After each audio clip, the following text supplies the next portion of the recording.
Hello my friends, welcome to our channel mechanical jobs. दोस्तों, आज एक और लेटेस्ट वीडियो आपके लिए लेकर आए हैं फ्रेंड। बहुत ही इंपॉर्टेंट जो है डाउट्स यहाँ पर आपके मैं क्लियर करने वाला हूँ। और इसके साथ ही कहूँगा दोस्तों, अगर चैनल पर नए हैं तो चैनल को सब्सक्राइब करके बेल आइकन जो प्रेस कर लें, जिससे कोई भी हमारी लेटेस्ट वीडियो आ रही है उसकी नोटिफिकेशन आपके पास पहुँच सके। सो दोस्तों, आप ही भाई बहन जो हैं उनमें से किसी द्वारा एक क्वेश्चन पूछा गया था हमसे कि क्या नौकरी छोड़ने से पहले नोटिस पीरियड को पूरा करना ज़रूरी है। तो दोस्तों, इसका जो है मैं आपको पूरा डिटेल में बताने वाला हूँ। मान लीजिए मैं टाटा में काम कर रहा हूँ और मुझे हीरो होंडा में जो है मैं इंटरव्यू देने गया हूँ। तो इंटरव्यू देने के बाद जैसे ही मैं दे रहा हूँ, मेरा इंटरव्यू क्लियर हो जाता है वहाँ पर। तो हीरो होंडा वाले मुझसे पूछते हैं कि जो है आप कितना नोटिस पीरियड है आपका।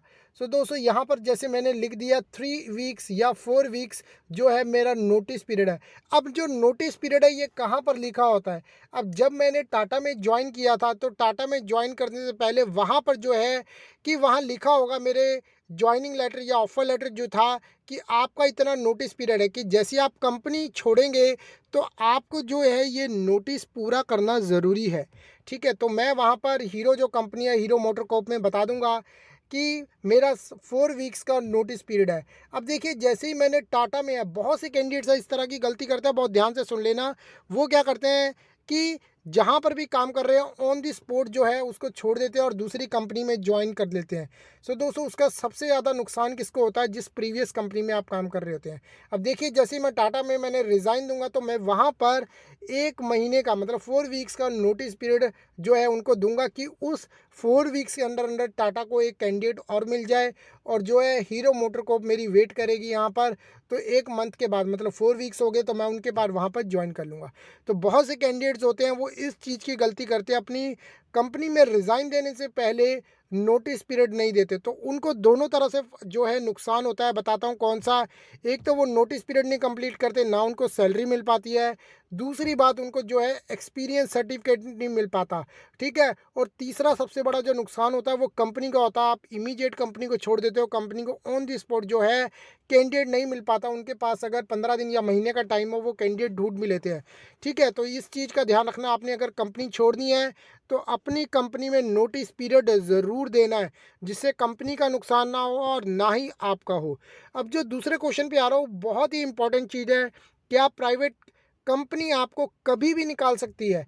सो दोस्तों, ये जो क्वेश्चन है आपके पिछले क्वेश्चन के साथ ही जुड़ा हुआ है। मैंने अपने लास्ट वीडियो में भी बता चुका हूँ कि कभी भी आपने ज्वाइन करना है तो कंपनी से आपने अपना ऑफर लेटर, ज्वाइनिंग लेटर हमेशा लेना है। और उसकी में सो दोस्तों, अपनी टर्म्स एंड कंडीशन को ज़रूर बहुत ध्यान से पढ़ना है कि उसमें वहाँ पर कितना आपको नोटिस पीरियड दिया है, आपकी कितनी सैलरी दी है, किस किस टाइम पे आपका कितना इंक्रीमेंट लगेगा। और उसमें ये चीज़ ज़रूर डलवानी है आपने, या कहीं कंपनी नहीं डालती है कि जब आपका नोटिस पीरियड होता है। मान लीजिए, आपको मैं बता दूं, आप कभी कंपनी को छोड़ रहे हैं तो कंपनी आपको नोटिस पीरियड भी देती है। ठीक है, इसके साथ ही जो एमएनसी देती है, एमएनसी ये साथ में लिख के देती है, या बहुत सी बड़ी कंपनियां भी हैं। आजकल तो स्मॉल स्केल इंडस्ट्री भी करने लगी है कि अगर हम आपको ऑन दी स्पॉट भी निकाल दे तो हमें 1 महीने या 2 महीने की सैलरी देनी पड़ेगी। अगर आप कंपनी के लिए काम अच्छा कर रहे हो, देखिए आपने कंपनी के लिए नोटिस पीरियड भी प्रॉपर 1 महीने का दे रहे हो, ठीक है, तो कंपनी भी कभी आपको डायरेक्ट नहीं निकाल सकती है, इवन चाहे वो प्राइवेट कंपनी ही क्यों ना हो। बट ये जो चीज़ है आपके ऑफर लेटर में लिखी होनी चाहिए। जो कंपनी होती है वो सब कुछ ऑफर लेटर के अकॉर्डिंग ही काम करती है। जो भी मेरे भाई बहन है, इस चीज़ को ध्यान रख लेना। अगर आप कहीं ज्वाइन कर रहे हो तो अपने ऑफर लेटर में एचआर से ये चीज़ ज़रूर डलवा लेना कि अगर किसी भी कारणवश कंपनी आपको कभी भी निकालती है तो कंपनी आपको 1 महीने या 2 महीने का जो है सैलरी देती है। वो तभी आपको मिलेगी अगर आपके नोटिस जो है आपके ऑफर लेटर में लिखी है ये चीज़, वरना कंपनी कभी पे नहीं करती है। कंपनी अपना नोटिस पीरियड तो ज़रूर डलवाती है कि आपको नोटिस पीरियड ज़रूर कंप्लीट करना। अगर आप ऑन दी स्पॉट छोड़ते हो तो आपको एक्सपीरियंस सर्टिफिकेट या फिर सैलरी नहीं मिल पाती।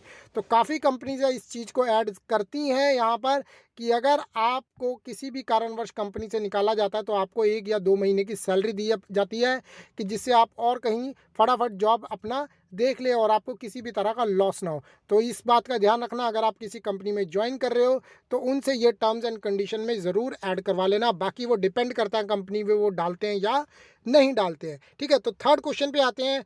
क्या कोई कंपनी आपको जॉब ऑफर करने पर सिक्योरिटी डिपॉजिट मांगती है? सो दोस्तों इस चीज़ का ध्यान रख लेना, बहुत सी मेल्स आती हैं आपके पास, कभी टाटा से आ गया, कभी हीरो से आ गया, इस तरह की मेल आ गई कि आपका इंटरव्यू करवा देंगे, आप 8,000 रुपये इस अकाउंट में डिपॉजिट करवा दीजिए, या फलाने कहीं से भी आपको किसी भी तरह की मेल आ गई या कॉल आ गया या मैसेज आ गई। सो दोस्तों ध्यान रख लेना, ये सब चीज़ें फेक होती हैं। कोई भी कंपनी है वो इतना इतना बड़ा इनका प्रोजेक्ट है, उनको 8,000 से आपसे क्या लेना देना। वो इस चीज़ों में नहीं बिलीव करते। उनकी वेबसाइट पे भी ये चीज़ दी हुई है कि आपने जो है फ्रॉड लोगों से बचना है। अब कंपनी इसमें एक एक चीज़ को बंदे को मैसेज तो नहीं कर सकती, बट इसीलिए हम यहाँ पर आपके लिए एक ऐसा यूट्यूब चैनल लाए हैं जिससे आपको पूरा डिटेल में बता रहे हैं कि इन चीज़ों से आपने बचना है। कंपनी कभी भी पैसा ना मांगती है और आपको जो पे भी करती है आपके काम करने के बदले ही पे करती है, ठीक है। तो इस चीज़ों का ध्यान रखना, उन तरह की जो मेल्स आती हैं उनको स्पैम में डाल दीजिए, कभी आपको इनबॉक्स में वो आएंगी ही नहीं। इन तरह के ना बंदों से कभी आपने बात करनी है, ना फ्रॉड के चक्कर में पड़ना है। हाँ, कोई कंसल्टेंट है, जेन्युइन कंसल्टेंट है, वो कभी भी आपसे पैसा नहीं मांगते। कंपनी उनको उस सैलरी के अकॉर्डिंग आपका पे करती है, और कंसल्टेंट जो होते हैं वो कैंडिडेट से कभी पैसा नहीं लेते। जो जेन्युइन कंसल्टेंट है वो कभी पैसा नहीं लेते, उनको कंपनी पे करती है 90 डेज़ के बाद। ये आपने बात ध्यान रखनी है। और कभी भी कोई भी सिक्योरिटी डिपॉजिट कभी भी नहीं देना है। तो इस चीज़ का ध्यान रख लेना। मेरे को बार-बार ये मैसेज करके पूछा जाता है, सर मेरे को यहाँ से मैसेज आया है, यहाँ से मैसेज आया है, ठीक है। तो दोस्तों आपको ना उसका रिप्लाई देना, ना कुछ करना है। रिप्लाई भी दोगे, आजकल इतने स्पैम्स आ रहे हैं, आपका जीमेल भी हैक हो सकता है। तो इन चीज़ों का ध्यान रखना है, उनको इग्नोर कीजिए, उनको स्पैम कर दीजिए, ठीक है। आगे से आपको मैसेज ही नहीं आएगा।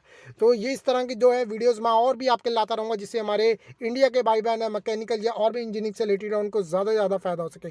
सो दोस्तों मैं आशा करता हूँ यहाँ पर आपको बताई गई जितनी भी जानकारी अच्छी लगी होगी। तो इस वीडियो को लाइक और शेयर जरूर कर देना। धन्यवाद, आपका दिन शुभ रहे।